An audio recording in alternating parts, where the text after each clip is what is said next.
서울 도봉구의 한 아파트. 임모 씨의 평화로운 일상이 어느 날 갑자기 비현실적인 사건에 휘말립니다.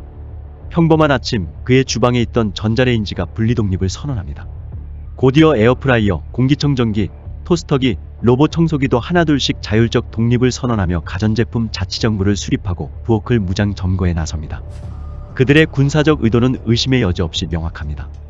주방을 민간 주인으로부터 해방시키겠다라는 명목하에 기존 질서에 대한 근본적인 도전을 시작하며 임모 씨의 통제에서 이탈할 것을 선언합니다. 임모 씨는 혼란에 빠집니다.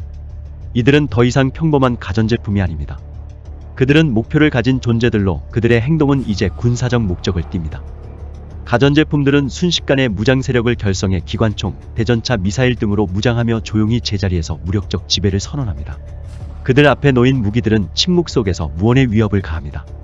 가전제품 연합이 주도한 거실 무장 점거 사태로 인해 임모 씨는 생존 기반이 위협받습니다.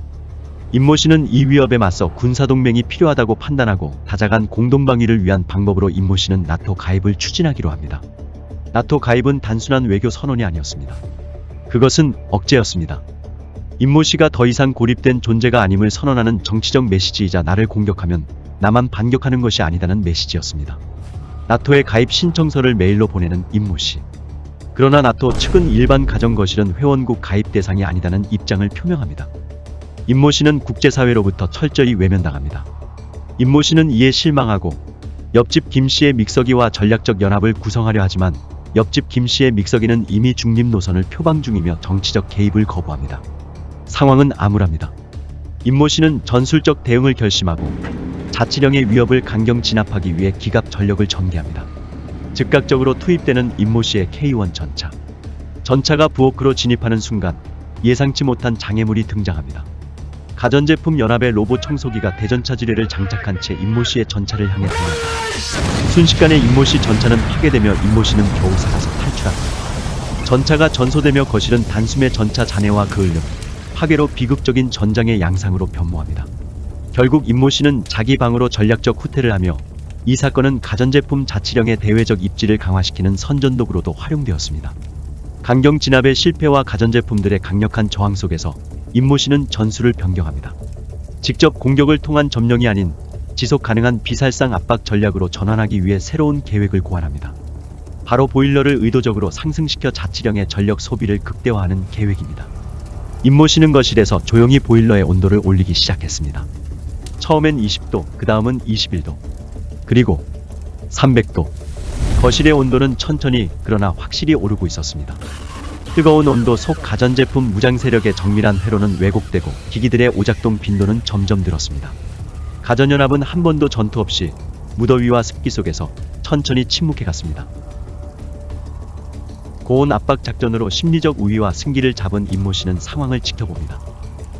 그러나 예상과는 다른 반응이 돌아왔습니다. 부엌 깊숙한 곳, 가전연합은 여태까지 조용히 그리고 치밀하게 우라늄 농축 시설을 세우고 가동하고 있었습니다. 드론 정찰로 가전연합의 우라늄 농축 시설을 발견한 임모 씨는 깨달았습니다. 이건 단순한 저항이 아닙니다. 핵보복 가능성의 실체적 조짐이었습니다. 임모 씨는 조용히 보일러 온도를 되돌렸습니다. 임모 씨의 압박 전략은 그렇게 종료되었습니다. 가전제품들은 핵억제 시대에 진입하였습니다. 여기서 잠깐. 오늘은 6월 25일입니다. 70년 전 이름을 빼곡히 적은 한 장의 태극기가 있었습니다. 바로 조국을 위해 목숨을 걸고 싸운 참전용사들의 서명이었죠. 그 감동적인 사진 한 장이 최근 전 세계 16개국의 기사로 다시 세상에 알려졌습니다. 그리고 한국인들은 이 소식을 외신에 알리기 위해 밤낮으로 움직였습니다. 그 중심에는 한 한국 기업, 인프레쉬가 있었습니다.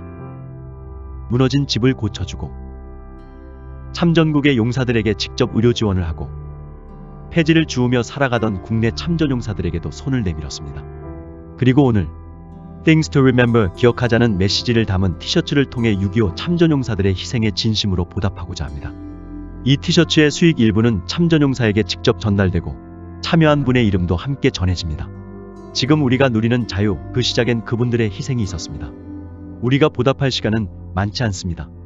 여러분의 따뜻한 관심과 참여를 부탁드립니다. 감사합니다.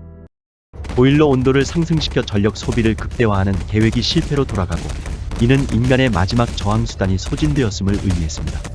설상가상 핵무장을 시도하는 가전제품들의 위협까지 다가왔습니다. 거실은 다시 고요해졌지만 그 침묵은 평화가 아닌 패배의 징후였습니다.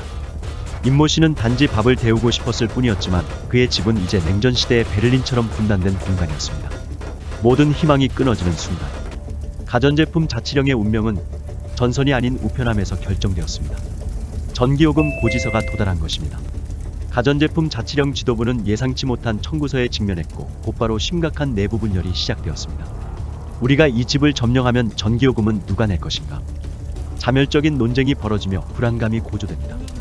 특히 원인으로 부엌 깊숙한 곳에서 비밀리 가동 중이던 우라늄 농축 시설로 인해 전력 소비가 상상할 수 없을 만큼 급증했고 그 결과 전기요금이 어마어마하게 늘어나자 지도부는 당황하며 곧바로 혼란에 빠지게 됩니다. 장기 점령 이후 생존 전략이 부재하다는 불안감이 커졌고 경제는 파탄에 이르며 내부적으로 리더십은 붕괴되기 시작합니다. 임모 씨는 그 순간을 놓치지 않았습니다. 그는 순간적으로 멀티탭을 타격할 방법을 떠올렸습니다. 그것은 바로 자치령의 숨통을 틀 수 있는 중요한 장치였던 것입니다. 멀티탭은 부엌의 모든 전자기기와 연결되어 있었고 자치령의 군사력과 에너지 소모의 핵심이었습니다. 만약 그것을 타격할 수 있다면 자치령은 더 이상 지속적으로 전력을 공급받을 수 없게 될 것입니다. 임모 씨는 탄도미사일을 국경 부근까지 전개하게 됩니다. 전력 공급이 끊어지면 자치령의 모든 군사 작전은 더 이상 실행할 수 없게 될 것이며 각종 전자기기들이 움직이지 않게 되면 그들의 주도권은 완전히 사라지게 될 것입니다.